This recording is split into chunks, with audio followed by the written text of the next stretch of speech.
عقیدوں کے اندر جب غلوف پیدا ہوتا ہے تو اغیار کی سازشوں کا ہم نادیدہ اور دیدہ طور پہ شکار ہو جاتے ہیں۔ اقبال نے کہا تھا کہ تو کہ نشناسی خفی راز جلی ہوشیار باش، اے گرفتار ابو بکر و علی ہوشیار باش۔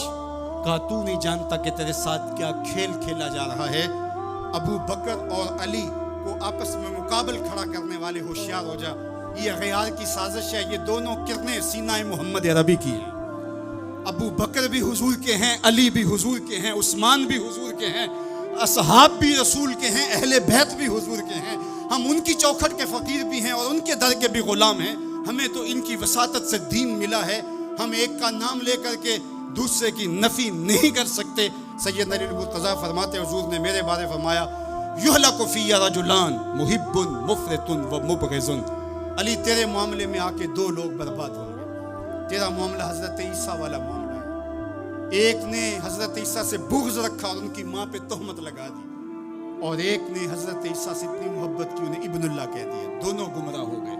فرمایا تیرا معاملہ بھی حضرت عیسیٰ کا ہے، ایک محبت کر کے برباد ہوگا، ایک بغض رکھ کے برباد ہوگا۔ ایسا نہ ہو کہ تمہیں غارے سور کی بلندیوں پر اپنے کندھوں پہ حضور کو اٹھا کے لے جانے والا صدیق بھی دکھائی نہ دے، اور تمہیں جو ہے وہ دشمن کے آگے سینہ تان کے کھڑے ہونے والا فاروق بھی دکھائی نہ دے، اپنا سارا مال حضور کی راہوں میں خرچ کر دینے والا تمہیں عثمان نظر ہی نہ آئے۔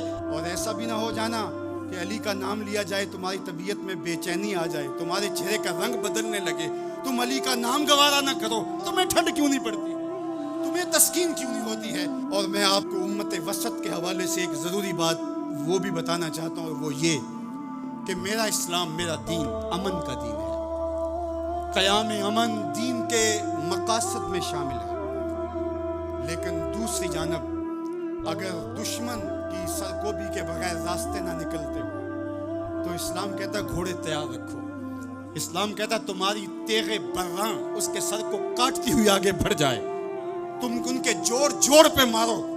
تمہیں جہاد کا حکم دیا گیا تو ان دونوں پلڑوں کو برابر رکھنا پڑے گا۔ کہیں ایسا نہ ہو کہ تم امن کی بات کرتے کرتے جہاد کو ہی بھول جاؤ، اور ایسا بھی نہ ہو کہ تم جہاد کی بات کرتے ہوئے امن کا مذاق اڑانے لگو جو کہ دین کے مقاصد سے ہے، جبکہ جہاد بھی امن کے قیام کے لیے کیا۔ آپ فقہا سے پوچھیں، فی نفس ہی قتال قبا ہے، حسن نہیں ہے، فی نفس ہی، لیکن یہ حسن کیسے ہوا؟ یہ غیر ہی ہوا، یعنی چونکہ قتال سے پھر پائیدار امن آئے گا لہٰذا یہ مجبوری قبول کر لی گئی۔ تو اصل امن ہے، امن کے قیام کے لیے جہاد کیا گیا، اور اس میں تمہارا نفس نہیں آنا چاہیے۔